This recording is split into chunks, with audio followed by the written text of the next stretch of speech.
Gue malah disaranin sama teman-teman gue kebalikan. Iya. Soalnya kalau misalnya gue udah menikah, gue jadi nggak bisa ngelakuin hal-hal yang terlalu berisiko. Itu jelas. Karena satu tanggungan, Iya. itu udah basic. Kedua, kita udah nggak mikirin diri kita. Misalnya gue speak up lagi, yang Iya. vokal banget. It's not about me, kayak istri gue gimana, anak gue gimana, kalau mereka diculik, kalau mereka apa gitu.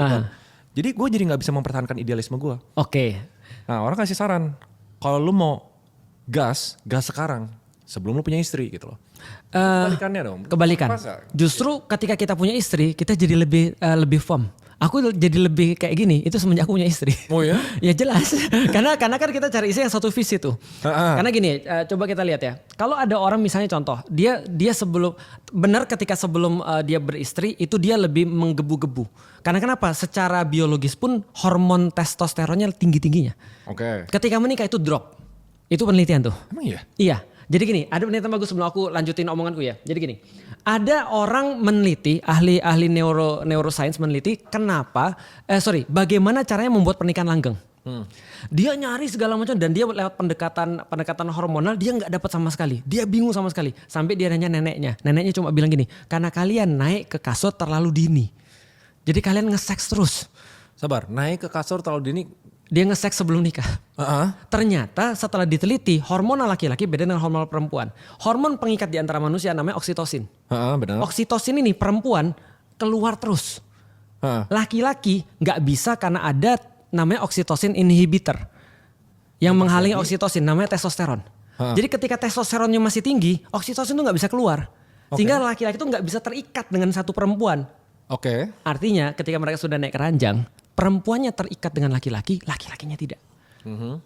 Itu hubungan Oksitosin. Gue Jadi malah secara pikirannya hormonal. gini, kalau testosteron ya berarti gue harus nge-gymnya tuh sebelum nikah. Soalnya kalau gak ada testosteron kita gak bisa build muscle. Nah itu betul, makanya testosteron muncul ketika kita build muscle. Iya. Tapi testosteron setelah nikah itu drop sehingga oksitosin kita bisa naik. Maka beda antara laki-laki berkomitmen dengan laki-laki tidak berkomitmen. Oke. Kalau laki-laki sudah berkomitmen, lu udah nikah sama seorang cewek, semakin lu berhubungan sama dia, lu semakin terikat sama dia. Berarti rahasianya gue bucin sama cewek, dia harus bisa nikahin gue.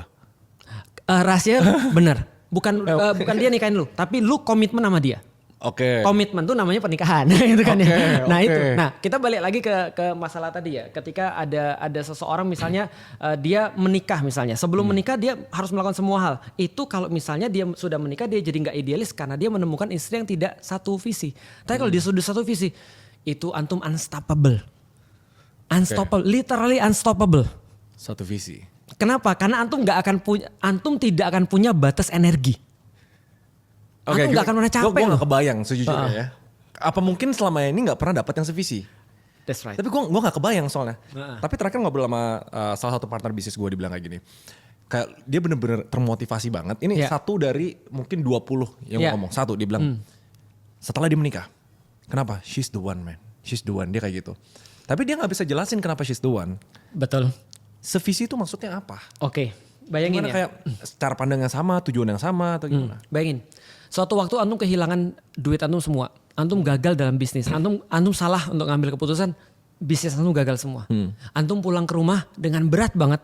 Bahwa antum mau bilang, gimana cara mau bilang sama istri dengan seluruh yang sudah di afford, kita sudah gak punya apa-apa lagi. Gak kebayang. Gak kebayang. Tapi antum setidaknya sudah somehow antum punya keberanian untuk ngomong. Yang kita udah gak punya apa-apa lagi. Kayaknya kamu harus terbiasa untuk hidup sederhana sekarang. Terus dia bilang gini, hancur ya. Parah banget lu, bodoh banget kok lu mau investasi kayak gini. Kita udah stres, bunuh diri kita. Iya. Tapi kalau dia bilang, aku nikahin kamu bukan karena itu. Aku nikahin kamu karena aku melihat kamu bertanggung jawab. Aku nikahin kamu karena kamu baik sama aku. Aku nikahin kamu karena kita punya komitmen yang sama. Bahwa kita memikirkan hari akhir lebih daripada hari ini. Berarti bisa gak cara kita gunakan ini untuk lebih bersyukur misalnya? Ayo kita pasti bisa. Dulu kamu mulai dari nol, kamu sampai pada titik ini. Dan aku yakin kamu gak perlu waktu lama untuk sampai pada titik ini lagi. Gimana kira-kira? Rick, nih kriteria baru untuk nge-DM cewek. Jangan cuma yang cakep lu DM ya. Bener. Nih yang kayak gini, bisa kayak gini nih. Kira-kira lu kira-kira baca lah ya. Nah, itu yang terjadi ketika Nabi Muhammad pulang dalam keadaan kacau. Baru dapat wahyu. Nah maka coba bayangin ketika dia masuk ke rumah, apa yang beliau katakan? Begitu melihat wajah Khadijah, kekhawatiranku berkurang setengah. Begitu dia menenangkan aku, kekhawatiranku berkurang semuanya. hilang semuanya. Maka ketika beliau wafat, beliau nikah lagi dengan Bunda Aisyah sempat jealous dengan Bunda Khadijah. Karena disebut terus nih namanya nih. Aku ingat pernah makan ini sama Khadijah, aku ingat pernah pergi sini sama Khadijah. Nah itu salah gak? Karena gue selalu disalahin. Begini, lu kok sama mama mantan lah gitu, lu lagi jadi nama gue gitu. Nah betul, itu memang gak boleh sih. Tapi kan manusiawi kan ya. Manusiawi. Nah ketika itu Bunda Aisyah bilang, loh kamu kenapa mikirin seseorang yang sudah di dalam kubur? Apa yang kata Rasulullah? Rasul bilang begini, hati-hati berbicara dengan Khadijah karena Bunda Khadijah adalah yang mendukungku ketika orang lain tidak mendukungku, yang memberikan aku segala-galanya. Yang ketiga, dari dia aku mendapatkan anak bukan dari yang lain. Artinya ini orang bagiku mulia. Maka ketika ditanya bagaimana pandanganmu tentang Khadijah, kata-kata Rasulullah ini quotes-nya sangat bagus. Ruzik tu hubbaha, aku diberikan karunia untuk mencintainya. Jadi mencintainya itu adalah rezeki bagiku. Ini kan luar biasa tuh. Artinya apa? Rasulullah tuh bucin banget tuh ceritanya. Iya, bucin sih. Gitu kan ya. Oksitosin dia udah tinggi. Tinggi sekali. Kenapa? Karena ini perempuan benar-benar menjadi sumber ketenangan bagi dia. Ketika dia menghadapi apapun di rumah, Ray, lu yakin deh, lu catat omongan gue nanti kalau lu udah nikah ya. Gimana ini gue ini di cut, dimasukin di folder, di pin. Betul. Masukin.